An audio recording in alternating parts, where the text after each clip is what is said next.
I am joined today by Zain Fahadh, co-founder of Ogre Studios, and we're going to be talking about their game Asura. Thank you for talking with us today, Zain. Yeah, thank you so much for having me.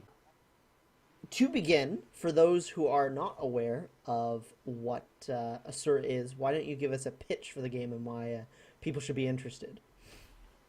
Asura is a hack and slash roguelike inspired by Indian mythology, and it has a skill tree which changes every time you play the game. And that's pretty much what Asura is about. It's being developed by our small studio in India called Ogre. It's a two-person team, and it's going to release on April 14th. Perfect. You touched on the first thing I really want to talk about, which is what, in seeing Asura at PAX East, really caught my attention, and that's the procedurally generated skill tree. I was hoping you could kind of dig a little deeper into how that idea came around in Asura and what kind of how it's changed over the course of development. Asura started 3 years ago. The basic concept of the game, like the design goal of how we started Asura was like we wanted to create a game with procedural skill tree. So a skill tree which changes every time you play the game. And it started off as a gladiatorial arena based kind of game where you would it was wave based, so enemies would come in and you would clear the enemies from the stadium, and then you would get new skills like randomly. The system would randomly select three skills, and then you would select those, and then that was the basic idea of the game. Then we Mm. thought that now roguelikes, this would fit really well with the roguelike genre. And then we made the randomly generated levels, and then we made him into a demon, and then we actually created the skill tree how it is, and then it evolved into the game that it is within the 3 years. So it started off as a very small project, and now it turned into this the game that it is now, which it's basically a roguelike where you play as a demon called Asura, and then you're trying to defeat the gods, but when you die you lose everything and you start again. Because you're a demon, you reincarnate, Mm. and the skill tree that you play with, the skills in it randomly generate. So the next time you play, the skill tree is going to be different. And yeah. What were some of the challenges? I imagine one of the things that was kind of a challenge in developing this procedurally generated skill tree was kind of balancing things out so that as it's kind of procedurally generated each time you die and are reincarnated and begin again, Yeah. you aren't really kind of limited on a certain run. How did you approach that task of balancing? So yeah, it is a tricky challenge, which is the fun part of it as well, right? Like Mm. how could we pull this off, Right, of course, yeah. where the skill tree was different. So if I would give you a brief example of how it works is, we pretty much have a library of skills in our system basically.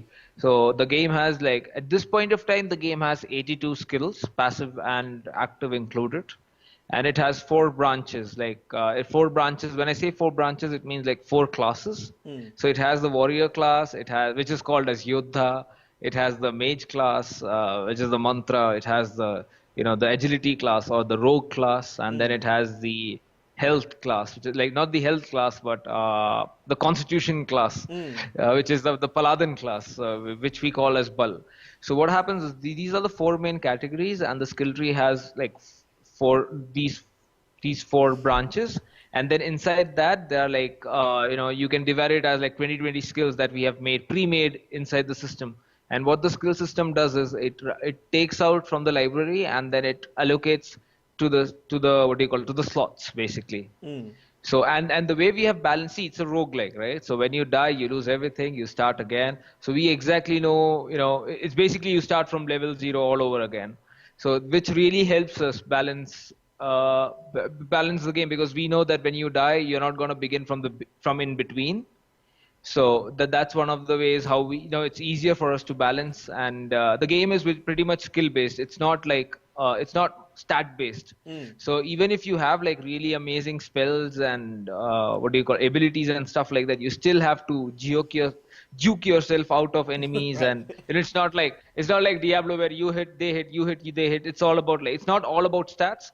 So no matter how powerful your skill is, it at the end of the day, it's about how you use them and how Mm. you can dodge and inflict those abilities is what matters. So it's different than when I say it's a skill tree. It's not the generic skill tree that you have in usual RPGs where just the numbers rise or just the numbers go up or come down.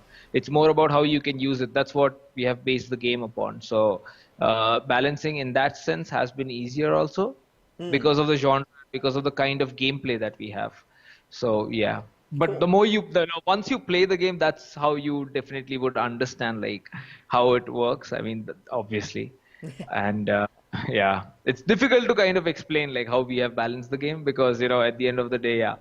No, I think that you did a good job. We've talked to a number of different developers that have worked on roguelike games, and Yeah. they've talked a bunch of different challenges that have come up in dealing with that genre. I wondered if you could kind of talk on some of the things that surprised you or that were unexpected hurdles in making a roguelike game like this work.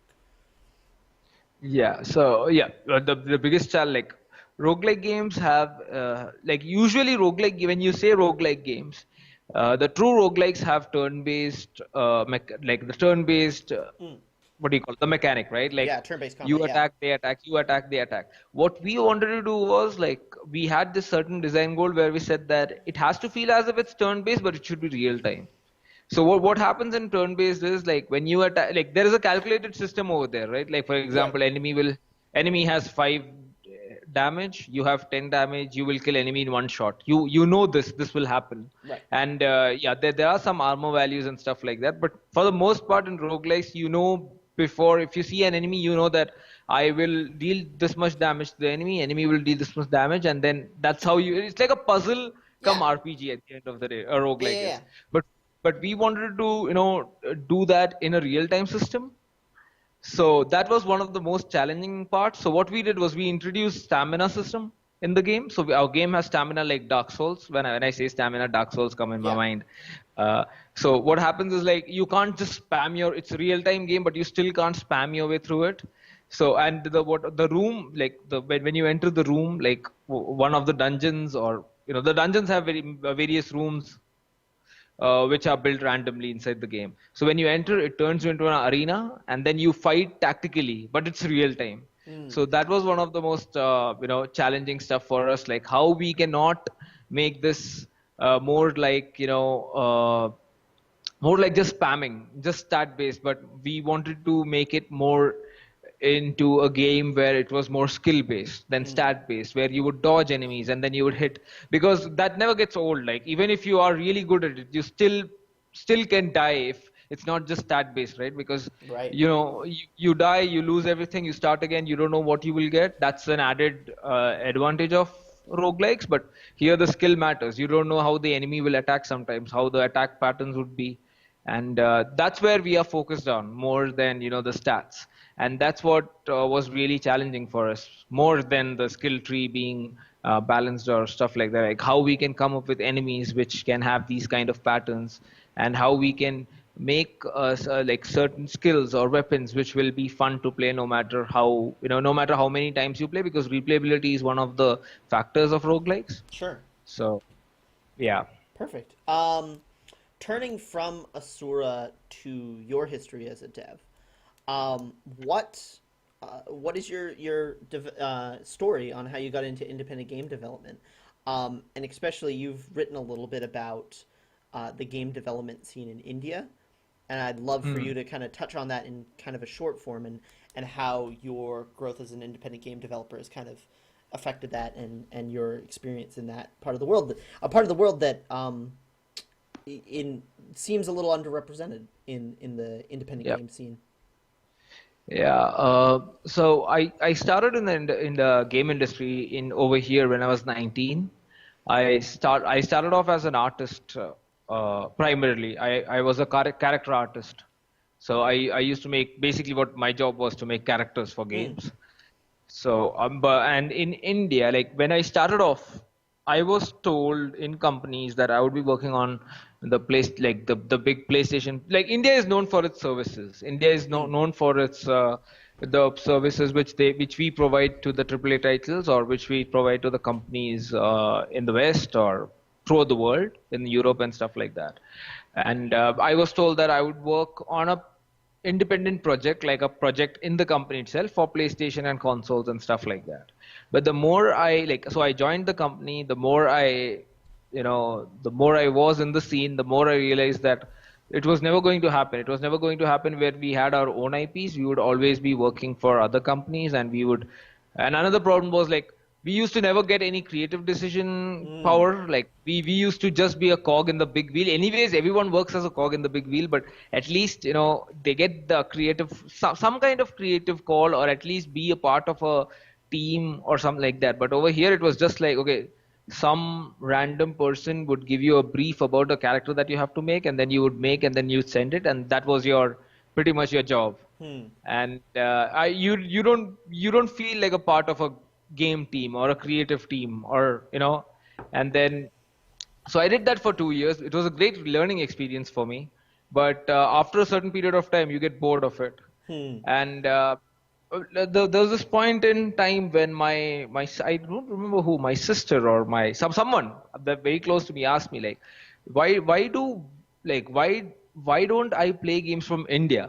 Why do I have to always play games from Western country of that quality, which is amazing, like the quality that you have already is like, because when you see the Indian gaming scene, the games coming out of India, it's mostly casual games for the most part, I would say. Like from 100 like if you take 100 games, I would say 99.99 games are casual games, Bollywood games, or yeah, something along those lines. Sure. I mean, for the most part, I would say, for the most part. And PP, like 3 years back when we started at PC games, was pretty much like there were just 2 or 3 companies which did PC games, and it was very obscure. And what we wanted to do was at least try or show the devs or show the world that a small team like ours can make something which is for PC, which is which kind of is based on Indian mythology and stuff, like fantasy or something like that, not the usual fantasy. And where we wanted to make what we wanted to do and show the world that it's possible to do it, and maybe show the devs in India or the people in India that it is possible to do it. And that's how we started Ogre Studio 3 years ago. And then we were like, okay, let's make something that we really want to play, and maybe hopefully people will see, and it will change the industry. It'll have a cascading issue. And that's how we started off, and then now we are here. Awesome. What were some games that served as an inspiration for you? Both kind of in general as to get into making games, and specifically for Asura. Okay.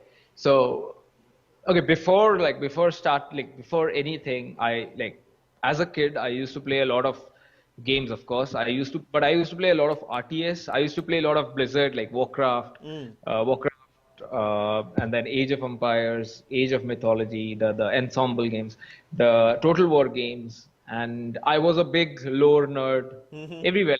Tolkien, as well as the vast mythology that we have. Okay, when I say mythology, not the really hardcore stuff mythology, but we have 2 kinds of mythology. One is like the really religious mythology, and then there is a hyper fantasized mythology that we get, like comics and stuff like that. Sure. So all these were like how I grew up with, like collectible card games, which you guys also play, of course, Pokemon and stuff like that. So already I had this background, but I didn't know that whether I would be working for games or movies or something. But I didn't know which department I would go to. But because primarily I used to make characters again. Like that is where my passion, like creating amazing characters and stuff like that. So when I graduate, like I did a diploma course of 2 months, or 1 year basically, for this character art. And then, when I got a job in this gaming, like the game in studio that I told you, where we used to make games for other people and stuff like that, that's where I got my footing and I learned how games are made. I didn't know like this is how games were made, and that's how like got me into like the gaming. I would say that like the indie game development came in way later. Like I didn't even know that beforehand, but I knew about all these like the games that I used to play, which was Warcraft, like I said, Total War and stuff like that. So that's why like when you see Asura also, there is a lot of inspiration from there that you can see like the Illidan character. I don't Sure. know whether Yeah, yeah, yeah. I there's a can little bit of Illidan. yeah, I can absolutely see that. See that? So yeah, that's where my influences basically lie, and then I have my own stuff as well, like certain things that I'm inspired by from the Indian mythos and stuff like that. But yeah, that's and obviously then, and I was playing a lot of. You as a kid, I used to play a lot of Zelda in NES too, Nintendo Yeah. system. So if you want to say specifically Asura, how did we get inspired by that? Basically, our design goal was to make something with randomly generated skill tree. And then as we developed that concept in prototype stage, we saw the Zelda dungeon being one of the like fitting with this kind of design goals perfectly. And I was playing a lot of Binding of Isaac 2 at that point. So that also creeped in. But then, it's a lot of amalgamation of a lot of things that you experience and just fits in properly as you evolve. But it took us 3 years to reach where we are. So it was like a lot of iterations and a lot of changes that came in afterwards. So Sure. Awesome. To kind of bring this to a close, we always like to ask developers in the indie dev scene, what other indie projects have kind of captured their attention. So, are there any other projects either that have come out recently or that are in the works that have really captured your attention?